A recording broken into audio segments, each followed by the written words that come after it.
بسم اللہ الرحمن الرحیم۔ عزیز طلباء و طالبات، السلام علیکم ورحمۃ اللہ وبرکاتہ۔ میں پروفیسر محمد شبیر زمانی آن لائن لیکچرز کے ساتھ آپ کے روبرو ہوں۔ عزیز طلباء و طالبات، پچھلے لیکچر میں ہم نے اپنی 12ویں جماعت کے نصاب میں شامل تابش دہلوی کی غزل کے پہلے 4 اشعار پڑھے تھے۔ آج ہم 5ویں شعر کی طرف بڑھ رہے ہیں، تو بلا تاخیر ہم 5ویں شعر کی طرف جاتے ہیں۔ آپ کے سامنے وائٹ بورڈ پر 5واں شعر جو لکھا ہوا ہے وہ کچھ یوں ہے: تماشا سوز ہے ہر جلوہ انداز یکتائی، تماشا سوز ہے ہر جلوہ انداز یکتائی، تم ہی تم ہو کوئی پردہ بھی اب حائل نہیں ہوتا۔ تماشا سوز کا معنی ہے منظر کو جلا دینے والا، جلوہ انداز یکتائی کا معنی ہے منفرد انداز میں ظاہر ہونا۔ پردہ، چلمن مطلب رکاوٹ، حائل ہونا مداخلت کرنا، راہ میں آنا۔ اس طرح اس کا مفہوم یہ بنتا ہے: اے میرے محبوب، محبوب سے مراد یہاں حقیقی بھی ہو سکتا ہے، مجازی بھی ہو سکتا ہے۔ اے میرے محبوب، تیرے حسن کے ایک جلوے نے باقی تمام جلووں کو جلا کر راکھ کر دیا ہے۔ اب میری ان نگاہوں میں صرف تیرا ہی جلوہ ہے، اس کے علاوہ کسی اور کا جلوہ تیری دید میں رکاوٹ نہیں ڈالتا۔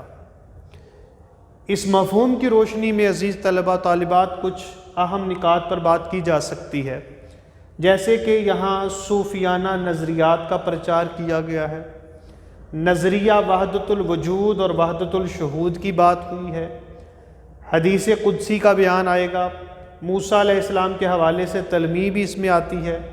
اس میں دوسرا پہلو بھی ہے جو کہ مجازی محبوب کی جلوہ نمائی کے متعلق ہے، اور اسی طرح ایک اور اہم نقطہ بھی ہے، وہ یہ ہے کہ عاشق جلوہ غیر محبوب سے بالکل بے نیاز ہوتا ہے۔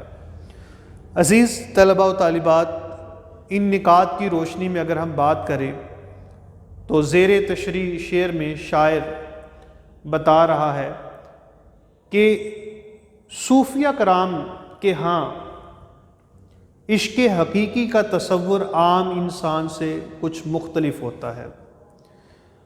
صوفیہ کرام اللہ تعالیٰ کو ہر سو ہر جگہ دیکھتے ہیں۔ اس میں پھر 2 طرح کے نظریات ہمارے سامنے آتے ہیں، ایک نظریہ وحدت الوجود کا ہے اور ایک نظریہ وحدت الشہود کا ہے۔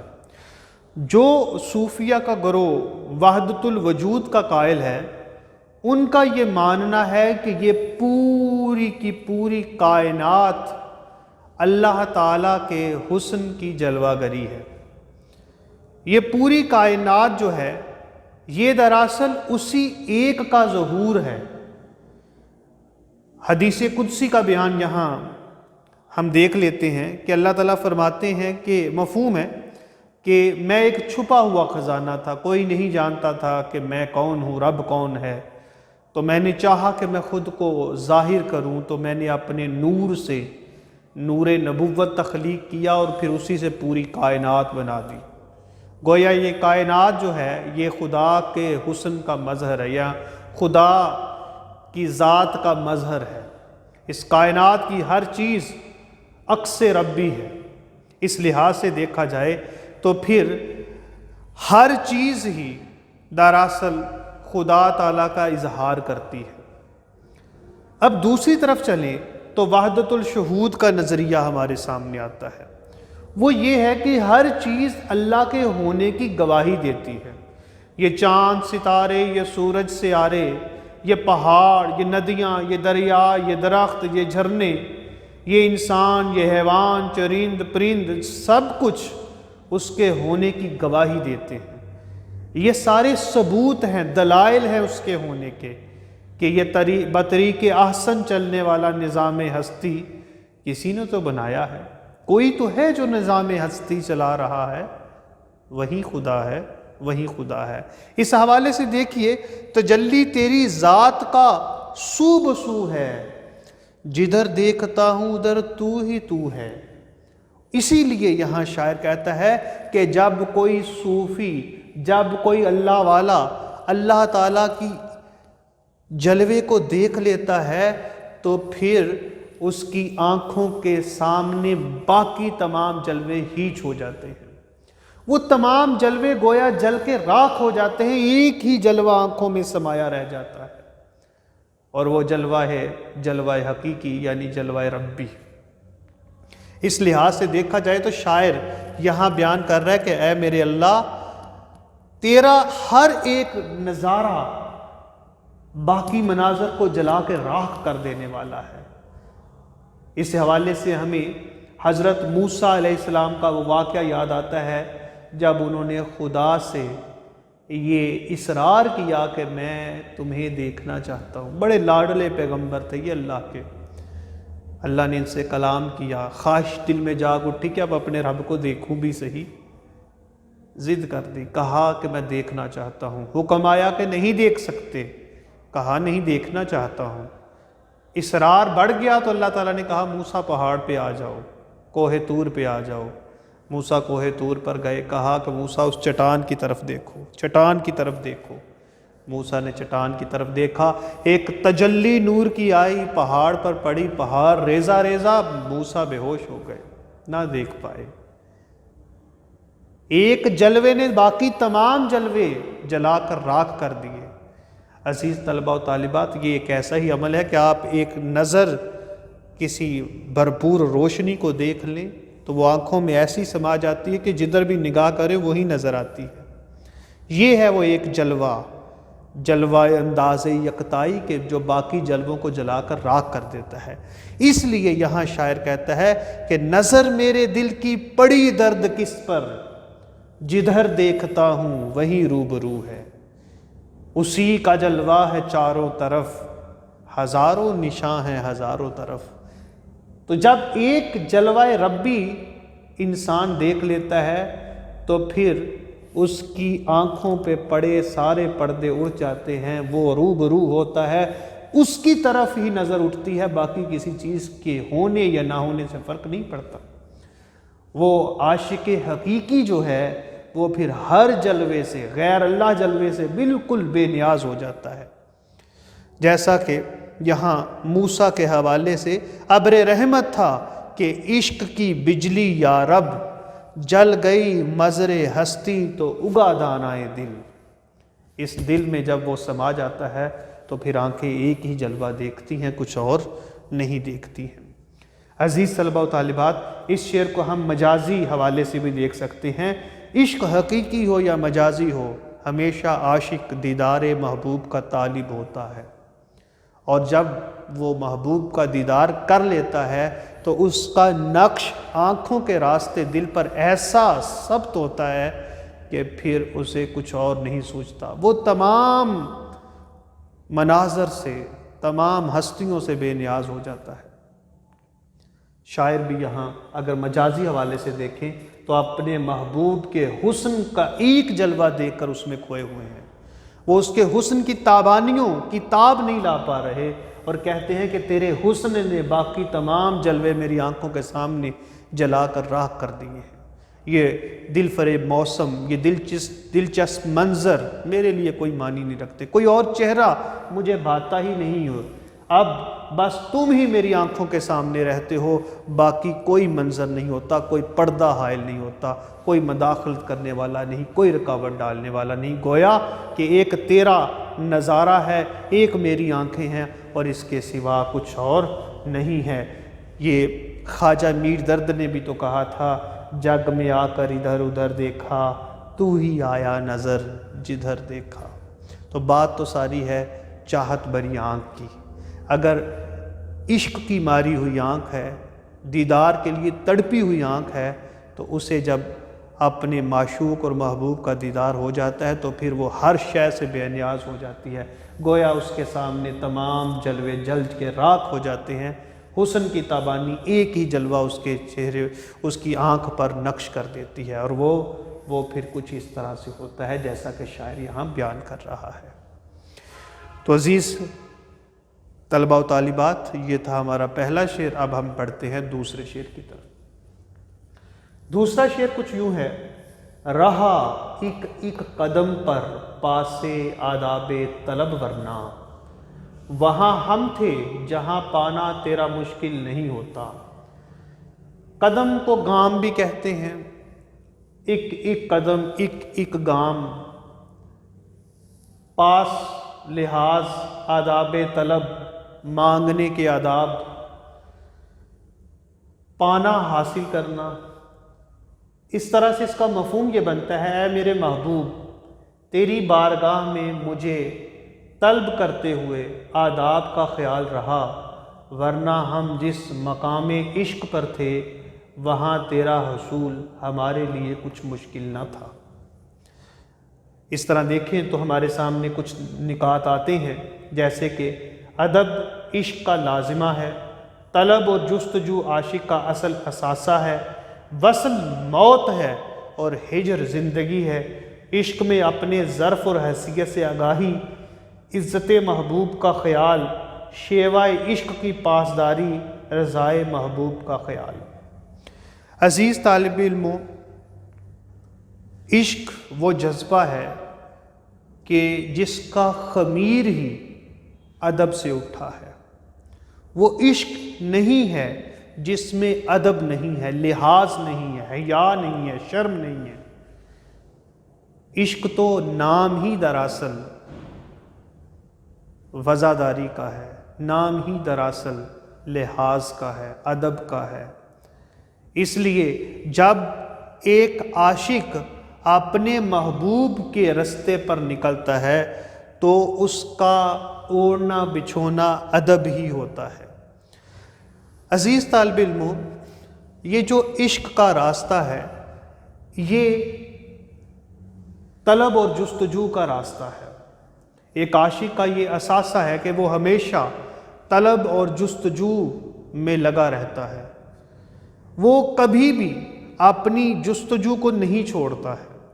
یہ جستجو ہی تو اسے آگے سے آگے بڑھائے رکھتی ہے اور پھر اسے اس مقام تک لے جاتی ہے کہ جہاں اس کے دائرہ اختیار سے کچھ بھی باہر نہیں ہوتا۔ وہ اپنی منزل کے عین سامنے ہوتا ہے، چاہے تو ہاتھ بڑھا کے اسے چھو لے، چاہے قدم بڑھا کر اس تک پہنچ جائے۔ یہ جستجو ہے جو ایک عاشق کے ساتھ ہمیشہ سے رہتی ہے۔ تو ایک تو اس شعر میں عاشق کی طلب اور جستجو کا اظہار کیا گیا ہے، اور دوسرا یہ بتایا گیا ہے کہ اسی طلب اور جستجو میں اصل زندگی ہوتی ہے۔ طلب اور جستجو ہجر ہے، اور وصل جو ہے وہ ٹھہراؤ ہے، رک جانا ہے۔ وصل کے آگے خواہش کی موت ہو جاتی ہے، اور جب خواہش ہی نہیں رہی تو پھر جستجو کیسی؟ جستجو نہیں رہی تو پھر آگے بڑھ کر کسی چیز کو حاصل کیا کرنا؟ اس لیے یہاں وصل جو ہے وہ موت ہے، ہجر زندگی ہے۔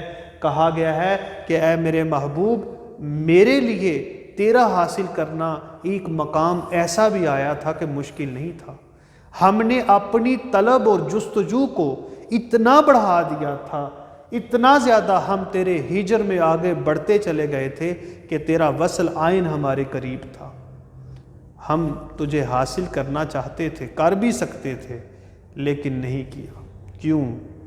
اس لیے کہ محبوب، دل میں یہ خیال تھا کہ کہیں ہماری اس قربت اور صحبت کا اثر تم پر ایسا نہ ہو کہ لوگ طرح طرح کی باتیں بنائیں، ایسا نہ ہو کہ ہمارا سایہ بھی تمہارے قریب دیکھ کر لوگ تم پر تہمتیں لگائیں۔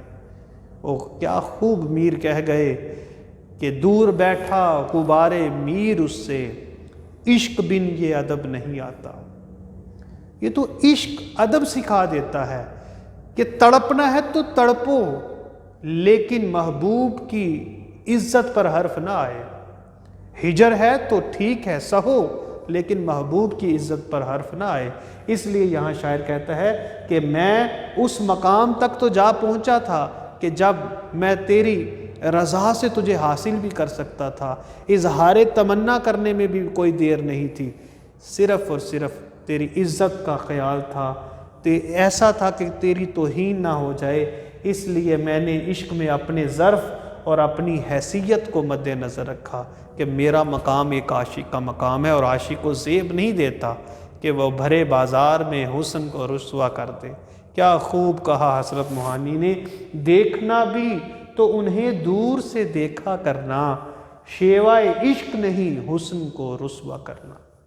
اس لیے یہاں شاعر کہتا ہے کہ اے میرے محبوب، میں نے تو عشق میں بھی تمہاری عزت کا خیال رکھا ہے، تمہاری رضا کا خیال رکھا ہے، ورنہ یہ مت سمجھنا کہ ہم تیری رضا کے مطابق تجھے حاصل نہیں کر سکتے تھے۔ عزیز طلبہ و طالبات، دیکھا جائے تو شاعر یہاں یہ واضح کرنا چاہ رہا ہے کہ ایک عاشق پر عشق میں مختلف مراحل ہو گزرتے ہیں۔ ایک مرحلہ ایسا آ جاتا ہے اس کی زندگی میں کہ اگر وہ لگن، تڑپ اور جستجو کے ساتھ آگے بڑھتا رہے، ہجر برداشت کرتا رہے، تو پھر محبوب کا وصل بھی آن اس کے قریب ہوتا ہے۔ لیکن اگر عاشق وفادار ہو، واقعی عاشق ہو، تو وہ اس وقت بھی محبوب کی عزت کو خیال میں رکھتا ہے، وہ اس وقت بھی محبوب کی جو بدنامی ہے اس سے گھبراتا ہے۔ وہ خود کی قربانی تو دے سکتا ہے، اپنی خواہشات پر تو کھیل سکتا ہے، لیکن ایسا نہیں کہ محبوب کو بدنام کر دے، جیسے کہ یہاں شاعر کہہ رہا ہے کہ ہمیں تو عشق میں ایک ایک قدم پر تمہاری عزت کا خیال تھا، ورنہ تیرا حصول ہمارے لیے کچھ مشکل نہیں رہا تھا۔ تو عزیز طلبہ و طالبات، اس کے بعد ہم اگلے شعر کی طرف بڑھتے ہیں۔ اگلا شعر ہے، ازل سے اپنا مقصود طلب ہے کون ہے تابش۔ ازل سے اپنا مقصود طلب ہے کون ہے تابش، کہ پائے جستجو شرمندہ منزل نہیں ہوتا۔ ازل کا معنی ہے ہمیشہ سے، شروع، آغاز سے، جب سے یہ کل جہان ہے، جب سے یہ ہستی انسان ہے، پہلے شروع سے۔ مقصود کا مطلب ہوتا ہے جس چیز کو مقصد بنا لیا جائے، جیسے منزل ہے۔ مقصود طلب کرنا، مقصود طلب ہونا، منزل تک پہنچنے کی طلب رکھنا۔ پائے کا مطلب ہے پاؤں، جستجو کا مطلب ہے کوشش، پائے جستجو کوشش میں اٹھنے والا قدم، شرمندہ منزل ہونا، منزل تک پہنچنا۔ یہ شعر مقطع ہے، غزل کا آخری شعر ہے۔ اس میں شاعر نے اپنا تخلص بھی استعمال کیا ہے، اور اس میں شاعر خود سے مخاطب ہے۔ وہ کیا کہتا ہے کہ اے تابش، روز ازل سے ہی اپنا مقصود طلب کون ہے، کہ تلاش کرنے والے پاؤں منزل تک نہیں پہنچ پاتے۔ استفہامیہ انداز ہے، شاعر خود سے کہہ رہا ہے کہ کون ہے جس تک ہمارے یہ پاؤں ہی نہیں پہنچ پا رہے، ہم اس تک پہنچ ہی نہیں پا رہے۔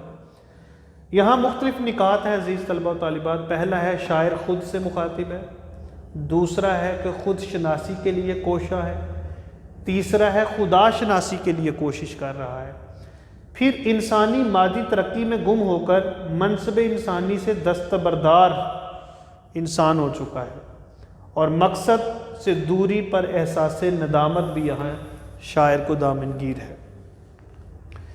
عزیز طلبہ و طالبات، انسان اس دنیا میں خلیفۃ الارض ہے۔ اللہ تعالیٰ نے اس کو جو صلاحیتیں بخشی ہیں، اس کو جو ذہن رسا عطا کیا ہے، جو عقل و شعور بخشا ہے، وہ کسی اور مخلوق کو نہیں بخشا ہے۔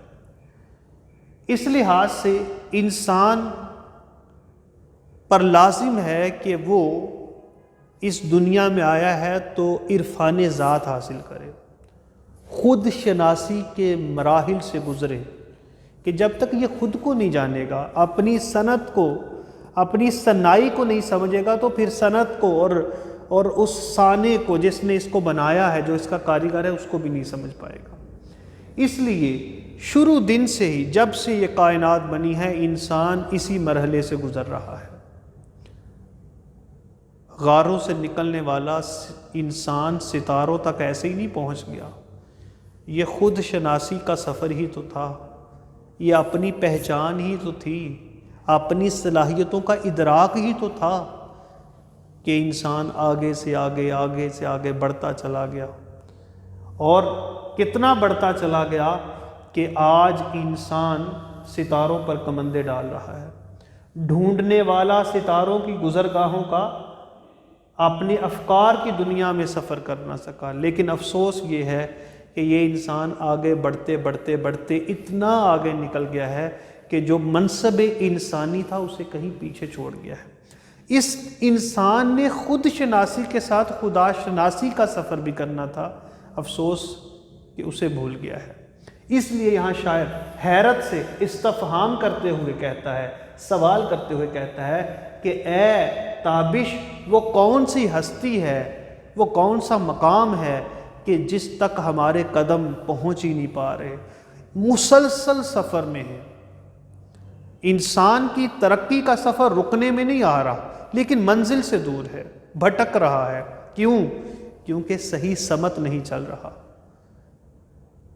اگر انسان غلط راستہ پکڑ لے، جوتیاں گھسٹ جائیں گی، منزل نہیں ملے گی۔ ہاں، راستہ سیدھا ہو تو دیر ہو سکتی ہے، لیکن منزل ملے گی ضرور۔ شاعر تابش دہلوی سمجھتے ہیں کہ انسان غلط راستے پر چل پڑا ہے، صرف مادی ترقی جو ہے اس کے گمان میں ہے، اس کے خیال میں ہے، اس کے علاوہ کچھ بھی نہیں ہے۔ یہ جو اپنی حقیقت کا، اپنے ادراک کا سفر تھا، انسان اس سے آگے بڑھ گیا ہے۔ انسان نے اب اپنے منصب سے بھی دستبرداری ظاہر کر دی ہے۔ یہی وجہ ہے کہ آج کا انسان بھٹک رہا ہے۔ ڈھونڈنے والا ستاروں کی گزرگاہوں کا، اقبال نے کیا خوب کہا ہے، وہ کہتے ہیں ڈھونڈنے والا ستاروں کی گزرگاہوں کا اپنے افکار کی دنیا میں سفر کر نہ سکا، جس نے سورج کی شعاؤں کو گرفتار کیا، زندگی کی شب تاریک سحر کر نہ سکا۔ مطلب کہ اپنے مقصد کو بھول بیٹھا ہے۔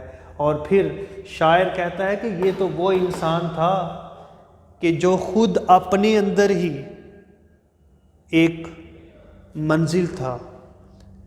اس نے اگر خود کو پہچان لیا ہوتا اور اس سے خدا شناسی تک پہنچ گیا ہوتا تو آج یہ یوں نہ بھٹکتا، آج ضرور شرمندہ منزل اس کے پاؤں ہو چکے ہوتے، لیکن اس کی حالت تو بھٹکنے والوں جیسی ہے۔ اقبال نے انسان کی اس کی اصل پہچان کی طرف اشارہ کرتے ہوئے کہا تھا، آہ کس کی جستجو آوارہ رکھتی ہے تجھے، راہ تو، راہ رو بھی تو، راہ در بھی تو، منزل بھی تو، کہ سبھی کچھ تو ہی ہے، لیکن جب تو نے خود کو ہی بلا دیا ہے، تمہاری آنکھوں کے سامنے صرف یہ مادی ترقی ہی رہ گئی ہے، نہ تو روحانیت کی تعلیم حاصل کر پایا ہے، نہ تو اس خالق حقیقی کو سمجھ پا رہا ہے، تو پھر تو بھٹک کے ہی رہ جائے گا۔ پھر تیری ابتدا کا تو تجھے پتہ ہو سکتا ہے، انتہا کا کوئی پتہ نہیں۔ جیسا کہ کہا گیا ہے، خردمندوں سے کیا پوچھوں کہ میری ابتدا کیا ہے، کہ میں اس فکر میں رہتا ہوں میری انتہا کیا ہے۔